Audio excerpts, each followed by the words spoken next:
terkait program tersebut. Jadi kita bersama-sama akan berusaha melaksanakan program tersebut biar bisa mencapai goalnya. Baik, sebelum saya terlalu banyak berbicara, baik ibu-ibu guru, saya mau sharing-sharing sedikit ya ibu ya. Kita bersama-sama di sini biar saya menonton yang saya mau ini feeling ibu. Baik, bukan interview, kita sharing ya. Kita sharing ya juga, mohon maaf dengan ibu siapa saya? Baik Bunda Ara, saya ingin dengar nih pendapat ibu gitu. Nggak usah internet, yang pendapat ibu, perasaan ibu sekarang dengan program dari pusat ini terkait transisi PAUD ke SD yang menyenangkan, di mana anak-anak hanya difokuskan bermain, jadi tidak ada membaca, menulis dan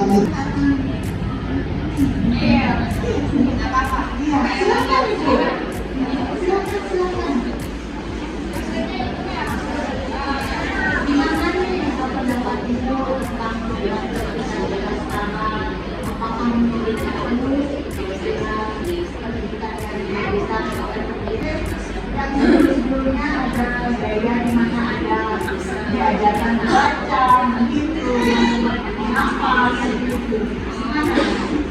Ini ya, apa hasil di anak kita sudah sekolah menggunakan cara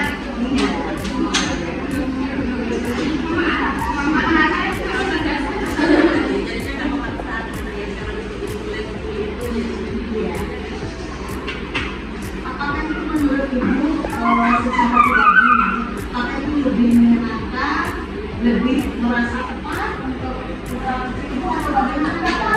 Sampaikan aja pendapatnya. ini kita sharing. Pendapat ibu, saya lebih senang seperti itu. Terima kasih. Assalamualaikum warahmatullahi wabarakatuh. Waalaikumsalam warahmatullahi wabarakatuh. Saya tadi sebenarnya masih agak bingung dengan pertanyaan bagaimana dengan program pemerintah, karena terus terang saya sendiri mengikuti program tadi transisi dari PAUD ke SD yang menyenangkan itu program secara teknisnya itu seperti apa. Nah terus terang kita belum paham Tuhan maksudkan anaknya itu. Jadi kalau saya tanya, mesti saya sering tanya tadi, saya namanya Jamila, saya tanya Jamila tadi sekolah senang nggak kayak gitu? Iya senang. Kalau saya bisa menyimpulkan dari respon anak ketika saya tanya, berarti anak saya dengan metode belajar yang sekarang ini saya rasa saya bisa katakan ya senang dengan tidak hanya bermain saja, tapi juga belajar. Tidak apa artinya dia tetap diikuti, ada materi tadi Ibu sampaikan, ada hafalannya, ada serius buat AS pendukung materi yang dimana mereka langsung diajar untuk membaca, menghitung seperti itu. Nah ini mungkin yang saya sih banyak, saya searching juga ya, karena saya bukan di dunia pendidik, karena saya bukan orang pendidik di sebuah sekolah, tapi saya juga sering baca-baca referensi gitu.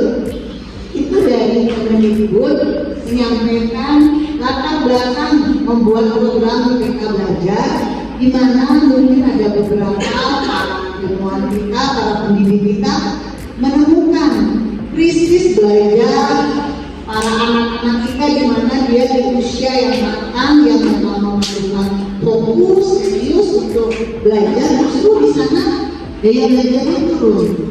Krisis belajar inilah yang kemudian dicoba dicarikan solusi dengan cara Merdeka Belajar, di mana benar-benar ditanamkan di usia PAUD itu mereka belajar dengan cara yang menyenangkan. Menyenangkan di sini dalam arti yang efektif. Efektifnya seperti apa? Efektifnya di mana anak-anak itu mendapatkan pengetahuan, keterampilan sesuai dengan kebutuhan mereka. Kemudian menyenangkan di sini dalam arti kegiatan belajar itu tidak memaksa, mereka tidak ada paksa, tapi mereka merasa belajar itu kegiatan. Nah, aku nggak capek, datang sekolah rasanya capek loh, capek lebih, capek, makanya biar sama pintar membaca, pintar menghibur, katanya kembali ke ibunya. Kenapa sampai seperti itu? Anaknya kasihan loh, anak-anak zaman dulu, anaknya saya sama mereka benar-benar. Tapi pengennya masih kayak mainan kayak anak kecil jadi seperti itu. Jadi ada masa-masa yang bilang itu akan tumbuh di umur-umur yang kerja mau gitu. Saya kira seperti itu.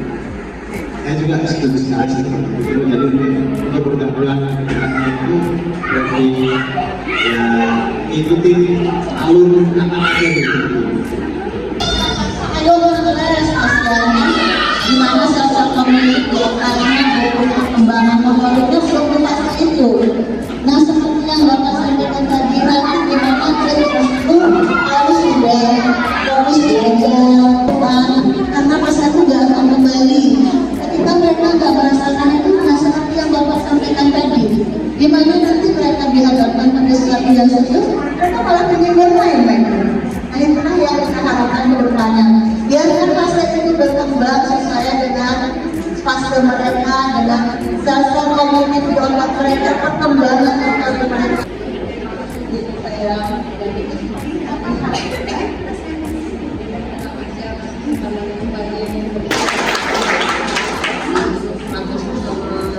Udah kawan kita sayangi bisa semua dan nanti pasti ada pertemuan-pertemuan yang bisa kita bisa berbagi dulu karena isunya banyak yang kita sebenarnya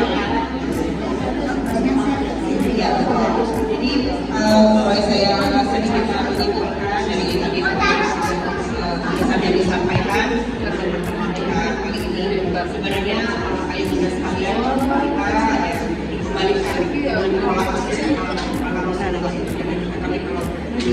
kami itu jadi disesuaikan dengan kita dikembalikan hak anak itu kembali kepada haknya sebagai seorang anak dengan masa dengan usianya karena fase-fasenya itu aku sudah siapkan ciptakan seorang manusia itu pasti sudah dengan inklusi harusnya yang ini anak besar anak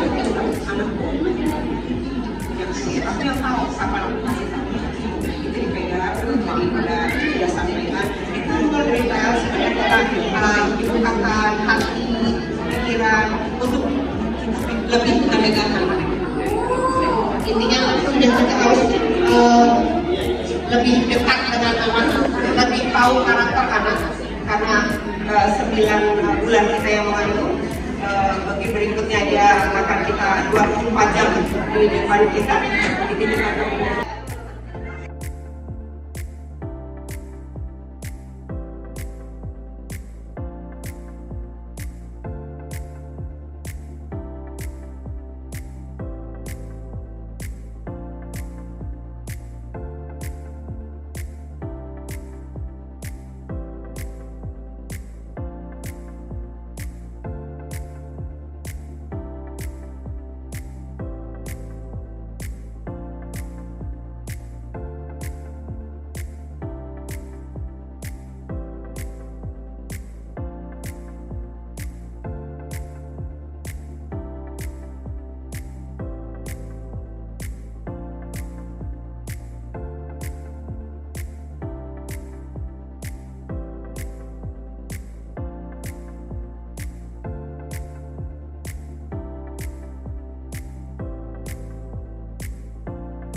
Bersama dengan Bani kita pasti bisa merdeka.